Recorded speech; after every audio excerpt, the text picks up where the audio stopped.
বাড়তে শুরু করেছে গঙ্গার জলস্তর। অল্প বিস্তর নদী ভাঙ্গনও শুরু হয়েছে, আর এতেই কপালে চিন্তার ভাঁজ পড়ছে প্রশাসনের। সঠিক কাজ না হলে আবার ভাসবে ভূতনি, এমন আশঙ্কাও করছেন এলাকাবাসী। এমন পরিস্থিতিতে নদী তীরবর্তী এলাকার বর্তমান পরিস্থিতি হাল হাকিকাত খোঁজখবর নিতে পৌঁছলেন ব্লক বিডিও সহ সেচ দপ্তরের আধিকারিকরা। মালদহের মানিকচক ব্লকের ভূতনির পশ্চিম রতনপুর এলাকার ভাঙ্গন পরিস্থিতি ও ভাঙ্গন রোডের যে কাজ পরিদর্শন করেন আধিকারিকরা।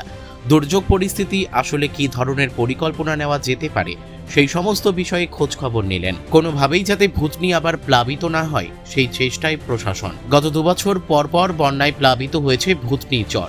লক্ষাধিক মানুষ বন্যায় ভেসেছে, জল যন্ত্রণায় প্রাণ হারিয়েছে। তবে রাজ্যে পালাবদল হয়েছে। বিজেপি সরকার আশায় বুক বেঁধেছে ভূতনির মানুষ। এলাকার বিধায়ক গৌরচন্দ্র মণ্ডল ভূতনি প্লাবিত আর হবে না সেই আশ্বাসটুকুও দিয়েছেন। আর হয়তো বন্যায় প্লাবিত হতে হবে না সেই আশা করলেও আশঙ্কা থেকেই যাচ্ছে ভূতনিবাসীর। গত বছর এই পশ্চিম রতনপুরের বিস্তীর্ণ এলাকার নদী বাঁধ ভেঙে ধূলিসাৎ হয়ে যাওয়ার পর প্লাবিত হয়েছিল গোটা ভূতনি চর। পালাবদল হওয়ার পর রাজ্য সরকার এই ভেঙে যাওয়া অংশে অর্থ বরাদ্দ করে জোর কদমে কাজ করেছে। এই কাজের অংশ পরিদর্শন করতে পৌঁছে যান মানিকচক ব্লক বিডিও সৌরভ কুমার মণ্ডল। সঙ্গে ছিলেন জেলা সেচ দপ্তরের আধিকারিক, ইঞ্জিনিয়ার ও বিজেপি নেতৃত্বরা। আশেপাশের নদী ভাঙ্গন পরিস্থিতিও পরিদর্শন করেন আধিকারিকরা। প্রশাসন সূত্রে জানা গেছে ওই এলাকা দিয়ে জল ঢোকা আটকাতে একটি রিং বাঁধ তৈরি করার পরিকল্পনা নিয়েছে প্রশাসন। খুব দ্রুত কাজ শুরু করা হবে। পাশাপাশি যে জায়গাগুলিতে বিক্ষিপ্ত ভাঙ্গন হচ্ছে সেটি আটকাতে প্রয়োজনীয় পদক্ষেপ নেওয়া হচ্ছে। স্থানীয় বাসিন্দাদের দাবি, বিগত সরকারের আমল থেকে কিছুটা হলেও উন্নত কাজ হচ্ছে। সঠিকভাবে গোটা এলাকা জুড়ে কাজ হলে হয়তো এবছর আর ভূতনি প্লাবিত হবে না, কিন্তু তার জন্য সরকারকে প্রচুর কাজ করতে হবে। আর তা না হলে ভূতনি এবছরও প্লাবিত হবে। বিজেপির মণ্ডল সভাপতি সুভাষ যাদব জানিয়েছেন, ভূতনিকে বন্যার হাত থেকে বাঁচাতে আমাদের বিধায়ক গৌরচন্দ্র মণ্ডল সব রকমভাবে চেষ্টা চালিয়ে যাচ্ছেন। প্রশাসন যথারীতি কাজ করছে। আরও যা যা প্রয়োজন রয়েছে এলাকা জুড়ে কাজ করার, সেগুলিও করবে প্রশাসন, তার জন্য প্রস্তুতি নিচ্ছে।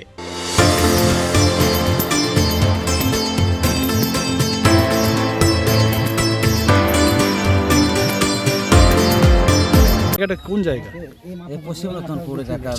আচ্ছা, এখানে তো জল বাড়তে শুরু হয়েছে। জল বাড়তে শুরু হয়েছে, কিন্তু জল এখন অনেক বাড়ছে। আর এই যে বস্তাটা এখন যে পড়ে আছে, সে বস্তাটার উপরে মানে এখন আরও বস্তা লাগবে। তারপরে এই বস্তা যখন উপরে আসবে তারপরে মানে পানিটা বন্ধ হয়ে থাকবে, না তো আর কিছু মানে বাড়লে পানিটা কিন্তু আমাদের ভূতনি ডুবে যাবে। এখন কি বস্তার কাছাকাছি জল চলে এসছে? একটু এখন খালি আছে, একটু খালি আছে, একটু খালি আছে। খালি আছে এখন বর্তমানে আরও বস্তার কাজ না হলে এখন আমাদের মানে সম্ভাবনা আছে যে জল ঢুকতে পারে। আচ্ছা, আজকে তো কে এসেছিলেন, দেখে গেলেন কে? এদেরকে আমাদের মানে এরিকিসের লোক এসেছিল, আর ভিডিও সাহেব ছিল, ইঞ্জিনিয়ার সব এসেছিল, দেখে গিয়েছে, বলছে না আর বস্তা লাগবে, কাজ হবে। কি আশা করছেন, কি পরিস্থিতি হতে পারে? এবারও কি বন্যার সম্মুখীন হতে হবে না বাঁচবেন? না, এ যদি ভালোভাবে যদি কাজ যদি চলে তাহলে আমাদের বাঁচবো আমরা। আর যদি ভালোভাবে যদি কাজ না চলে তাহলে আবার এই যে 2 বছর থেকে আমরা ভাসছি, এরকম ফের আবার ভাসতে হবে ভালোভাবে কাজ না হলে। এবার যে কাজে কি আপনারা আপাতত খুশি? এটা কাজ এখন ভালো হয়ে চলছে, এটা কাজটা আমাদের পছন্দ হচ্ছে।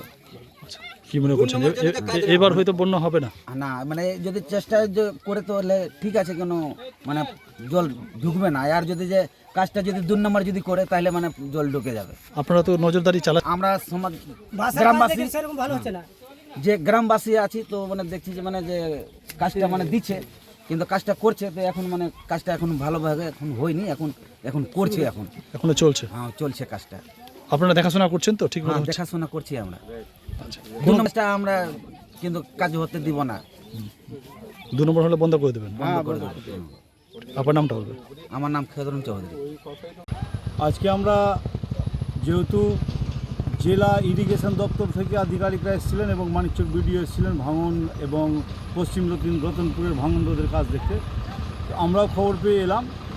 দেখলাম যে আগামী দিনে ভূতনিকে বাঁচানোর জন্য যে চেষ্টা চলছে, সেই চেষ্টা আমাদের মানিকচকের বিধায়ক গৌরচন্দ্র মণ্ডল, তিনি কিন্তু শুরু থেকেই মানিকচকের পশ্চিম রতনপুর মানে ভূতনির ভাঙন এবং ভূতনির মানুষের যে এলাকায় যেন জল না ঢুকে সেই নিয়ে তিনি চিন্তিত আছেন। তিনি এই বিষয়টা নিয়ে বিধানসভাতেও বিষয়টা বলেছেন, আবার বলবেন।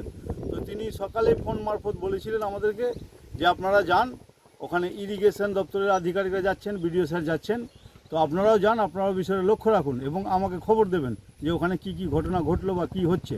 তো আমরা বিধায়কের কথা অনুযায়ী এখানে এসেছিলাম, এসে দেখলাম যে আধিকারিকরা আগামী দিনের যে কর্মসূচি বা আগামী দিনের যে টেন্ডার, সেই টেন্ডার নিয়ে তারা আমাদের সাথে বিডিও স্যারের সাথে আলোচনা করলেন যে পশ্চিম রতনপুরে যে বস্তার কাজটা হয়েছে 59 লক্ষ টাকার কাজ, তারপরে একটা নতুন বালির বাঁধ বা একটা বাঁধ হবে, মাটি দিয়ে বাঁধ হবে।